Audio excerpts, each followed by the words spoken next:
नमस्कार प्यारे दर्शकों, कैसे हैं आप सब लोग। नवरात्र पर्व और विक्रमी संवत 2080 की आप संपूर्ण भारतवासियों को बहुत बहुत बधाई, मुबारकबाद।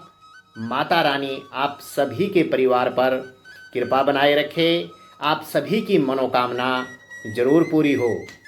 साथियों, आज मैं आपको एक विशेष टॉपिक पर बात करने जा रहा हूं, जिससे आपके भी रोंगटे खड़े हो जाएंगे और आप भी बहुत बहुत तरीके से जो है रोमांचित होंगे और साथ साथ में जो है आश्चर्यचकित होंगे और आपके भी रोंगटे खड़े हो जाएंगे। आप महसूस करोगे कि ये बातें हमारे साथ होती है, और अगर होती है तो क्या हमने कभी इस बात को महसूस किया है या हमने महसूस क्यों नहीं किया है। ये बातें आप लोगों को जाननी बहुत ज़रूरी है। साथियों, यदि हमारी नींद जो है रात्रि के 1 बजे से और 3 बजे के बीच में खुलती है, तो साथियों कहीं ना कहीं हमारे घर पर नेगेटिव एनर्जी का वास है। हमारे घर का जो वास्तु है वो सही नहीं है। वास्तु कहते हैं साथियों, एक तो बाह्य वास्तु होता है और एक आंतरिक वास्तु होता है, एक नींव का वास्तु होता है और एक गृह वास्तु होता है। ये सब जानकारी हर किसी व्यक्ति को होने चाहिए, यदि वो अपने घर को ये चाहता है कि मेरे घर में पॉजिटिव एनर्जी का वास हो, देव शक्ति का वास हो और मेरा घर जो है देव कृपा से हमेशा फलता फूलता रहे, मेरे घर की स्थिति जो है बहुत अच्छी रहे। तो ये जानकारी आप लोगों के लिए बहुत बहुत बहुत ज़रूरी है। साथियों, आपको पता होना चाहिए कि यदि आपके घर का वास्तु ठीक नहीं है तो आपके घर में नेगेटिव एनर्जी है, पॉजिटिव एनर्जी का वास आपके घर पे नहीं है। कहीं ना कहीं जो है पॉजिटिव एनर्जी आप चाहते हैं कि मेरे घर पर देव शक्ति का वास हो, लेकिन सही तरीका नहीं मिल पाता है, सही ज्ञान नहीं मिल पाता है।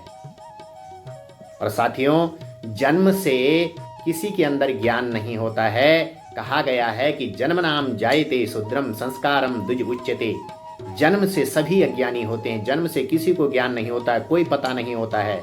लेकिन जब वो आगे बढ़ता है, अच्छी संगति करता है, अच्छे गुरु से ज्ञान लेता है, तो वो जो है ज्ञानवान बनता है और सारी बातें उसको पता होती है। तो साथियों, आपके घर का जो वास्तु है, एक तो नींव वास्तु है। जब हम नींव खोदते हैं, मकान की घर बनाते हैं, तो उस टाइम पर हम वास्तु रखते हैं। वास्तु क्या है? एक तांबे की लुटिया में चांदी के नाग नागिन, स्वर्ण प्रतिमा, 7 स्थान की मिट्टी, समुद्री फेन, पंचरत्न और विष्णु प्रतिमा, ये हम जो है उस लुटिया में डाल करके, उसको मंत्रित करके, तीर्थों का जल इत्यादि उसमें डाल करके, तो आपकी जो नींव है, आपका मकान जल्दी जल्दी तैयार होगा। मकान बनाने में कोई व्यवधान भी नहीं होगा और आपका घर जो है सुरक्षित तैयार हो जाएगा। ये तो था नींव का पूजन, नींव पूजन का वास्तु इसे बोलते हैं।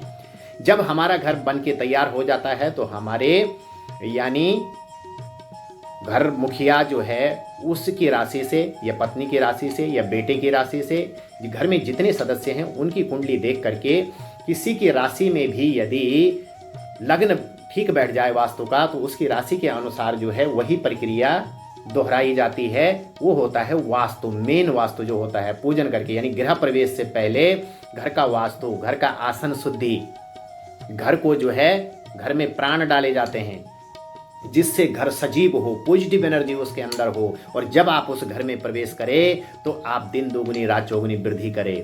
तो ये होता है साथियों घर का वास्तु। घर का वास्तु के लिए आपने जो है किसी सिद्ध और जानकार ज्योतिषी से, कर्मकांडी ब्राह्मण से आपने ये पूजन करवाना है। जिनका वास्तु नहीं है वो घर के बनने के बाद भी रख सकते हैं, और या तो घर आप गृह प्रवेश कर रहे हैं उस टाइम पर भी जरूर करें घर का वास्तु। आसन शुद्धि तो मंत्र शुद्धि, आसन शुद्धि तो यश, वैभव, मान, सम्मान, ऐसे घर में कभी लक्ष्मी का ह्रास नहीं होता है, लक्ष्मीत्व की प्राप्ति बनी हुई रहती है। घर कभी, तिजोरी कभी लक्ष्मी से, धन से खाली नहीं होती है। तो यानी बात कर रहे थे हम कि आपको सपना जो है कोई खराब आता है, खराब सपने आते हैं आपको, और आपकी नींद जो है, आपने कोई खराब सपना देखा और आपकी नींद 1 बजे से और 3 बजे के बीच में अनायास ही खुल जाती है, तो आप पे बुरी शक्तियों का वास है, आपके घर पे नेगेटिव एनर्जी है, बुरी शक्तियों का वास है, आपके घर का वास्तु ठीक नहीं है, जिस वजह से इस तरीके की प्रॉब्लम आ रही है। उसके लिए जो मैंने अभी आपको बताया कि आप अपने घर में वास्तु जरूर रखवाएं। किसी सिद्ध और साधक को अपनी सब परिवार, संपूर्ण परिवार की कुंडली दिखा करके अपने घर का वास्तु जरूर दिखाएं और वास्तु विजिट करवाएं वास्तु शास्त्री से। तो साथियों, आप कभी हॉस्पिटलाइज नहीं होगे, आपको जो है कभी किसी तरीके की असाध्य बीमारी नहीं होगी, मानसिक प्रॉब्लम नहीं होगी, शारीरिक दिक्कत नहीं होगी, संतान की ऐसे घर में वृद्धि होगी, धन और लक्ष्मी की ऐसे घर में वृद्धि होगी। आप थोड़ा सा प्रयास करने पर भी आपको बहुत कुछ प्राप्त होगा। ये है वास्तु का चमत्कार। तो बाह्य वास्तु यानी आपके घर के आगे रोड कैसी हो, आपका घर टीसे के ऊपर तो नहीं है, आपके घर के सामने कोई बड़ी इमारत तो नहीं है जिसका कॉर्नर आपके गेट के बीचों बीच आ रहा हो, या आपके घर के आगे कोई ऐसा वृक्ष है जो वृक्ष की छाया आपके ऊपर पड़ रही है। और वो कौन सी दिशा होती है, यानी ईस्ट और नॉर्थ साइड में यदि कोई बड़ा वृक्ष है और उसका जो है जब सूर्य उदय होता है तो सूर्य की जो रोशनी है वो पेड़ पर पड़ती है और पेड़ की जो छाया है वो आपके मकान पर पड़ती है, तो आपके घर में नेगेटिव एनर्जी का वास होगा, आप उस घर में कभी पनप नहीं सकते हैं। इसलिए यदि किसी भी व्यक्ति के घर के आगे ऐसा वृक्ष है या ऐसी इमारत है, तो अगर इमारत है तो किसी के घर को आप ये नहीं बोल सकते इसे हटाइए, अपने घर पे एक वास्तु दर्पण, वास्तु मिरर लगा दीजिए, जिससे उस घर की जो परछाई है वो मिरर का काम होता है आपके फेस को आपकी तरफ दिखाना। तो आप अपने घर के आगे जो है ऐसी जगह पर वो मिरर लगाएं, शीशा लगाएं, दर्पण लगाएं, जिससे जो है उस घर का जो प्रतिबिंब है वो रिफ्लेक्ट हो जाए, वापस हो जाए, तो आपके घर का वास्तु दोष खत्म हो जाएगा। यानी छोटे छोटे उपाय है साथियों, जो आप करने पर जो है आप बड़े से बड़े महाकष्ट से बच जाओगे। इस वीडियो को आप ध्यानपूर्वक सुने, इसमें मनन करें और इसको करें, आप देखिएगा कि आपको करते करते ही इसमें लाभ प्राप्त होगा। तो आपने क्या करना है, यदि किसी की इमारत आपके घर के सामने पड़ रही है, बाहर से उसका कॉर्नर आपके सामने पड़ रहा है या इमारत की छाया है, तो वहां आप दर्पण लगा दीजिए, आपका जो है दिक्कत खत्म हो जाएगी। दूसरा, यदि पेड़ है तो पेड़ को कटवाना पड़ेगा, यानी ऐसे पेड़ की छाया आपके घर पर नहीं पड़नी चाहिए। या आपका घर टीसे के ऊपर है तो आपने फिर भी दर्पण लगा सकते हैं, जिससे दिक्कत नहीं होगी। टीसे कहते हैं साथियों, एक रोड ऐसी आ रही है और एक रोड ऐसी आ रही है और यहाँ पर आपका घर है, तो समझ लो आपका घर टीसे के ऊपर होने से आपका घर आपको उन्नति नहीं देगा। तो उसके लिए भी आप वास्तु दर्पण लगाएं, जिससे वो टीसे वहाँ दिखे, वो दर्पण पे ऐसी जगह पे लगाएं, या किसी वास्तु शास्त्री से विजिट जरूर करवाएं, घर को दिखवाएं कि मेरा घर किस तरीके से है। आपका घर में जो पूजा स्थान है वो पूर्व और उत्तर दिशा के बीच में होना चाहिए। आपका घर में जो पूजा स्थान है वो आपके घर में कोई बेड है या कोई सामान है उससे ऊपर होना चाहिए, यानी हमारा जो पूजा स्थान कोने पे नहीं होना चाहिए। और कोई सामग्री है, कोई सामान है, बेड इत्यादि हैं, आपका बिस्तर कोई है, तो उससे ऊपर होना चाहिए, यानी देव स्थान हमेशा ऊंचाई पर होना चाहिए। और ऐसे होना चाहिए जहाँ पर हमारी नज़रें और भगवान का मंदिर सामने हो, जहाँ पर हमारी नज़रें परमात्मा को देख सके। यानी कई लोग ऊपर रख देते हैं वहाँ और नीचे से पूजन करते हैं, वो सही नहीं है। यानी पूजा स्थान ऐसा होना चाहिए जहाँ पर हम जा करके बैठ करके पूजन कर सके और हमारा ध्यान लग सके, मन लग सके, तो इस ऐसा आपका पूजा स्थान होना चाहिए। और अब आगे मैं आपको बताता हूं कि आपकी नींद यदि खुलती है रात्रि के 3 बजे से और 5 बजे के बीच में, तो आप बहुत भाग्यशाली हैं। आपके पितरों की कृपा आपके ऊपर होगी, आपके इष्ट देव की कृपा आपके ऊपर हो रही है। आप जिस इष्ट की पूजा करते हैं वो इष्ट आपके ऊपर कृपा कर रहे हैं। तो आपने जो है इसके लिए बहुत ज़रूरी है कि यदि आपकी नींद जो है रात्रि के 4 बजे से 5 बजे के बीच में खुल रही है, 5:30 या 6 तक भी चल सकता है, तो आप बहुत भाग्यशाली है कि आपकी नींद खुल रही है। जो जागत है सो पावत है, और जो सोवत है सो खोवत है। ये तो एक मसला है साथियों, लेकिन ये मसला सही बैठता है। यानी आप प्रातःकाल उठ करके जो भी वंदन करते हैं, पूजन करते हैं, जाप करते हैं, मनन करते हैं, चिंतन करते हैं, वो आपको काम आएगा और आपके मस्तिष्क पे वो उसकी छाप बैठ जाती है। और विद्यार्थी यदि सुबह के टाइम पर 4 बजे उठ जाते हैं और पढ़ाई करते हैं तो उनका पढ़ा हुआ उनको याद रहता है, और पूर्व दिशा की तरफ मुंह करके यदि वो पढ़ते हैं किताब खोल के, तो 110% बच्चों को वो चीज़ याद रहेगी और वो उस चीज़ को भूलेंगे नहीं। ये बहुत बड़ी बात है साथियों।